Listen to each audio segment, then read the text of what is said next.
Rash në dashuri kur isha 32 vjeç dhe ajo ishte një grua 92 vjeçe.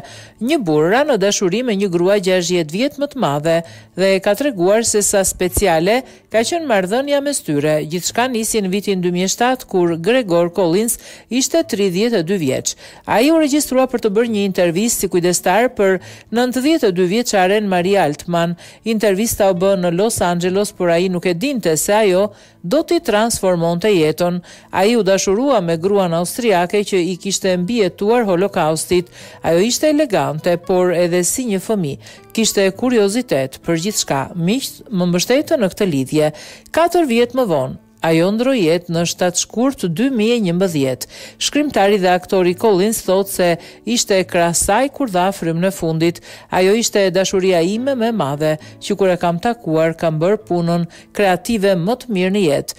Ajo më udhëheq në çdo gjë që bëj. Dashuria vërtet nuk mbaron kurrë, ka treguar ai.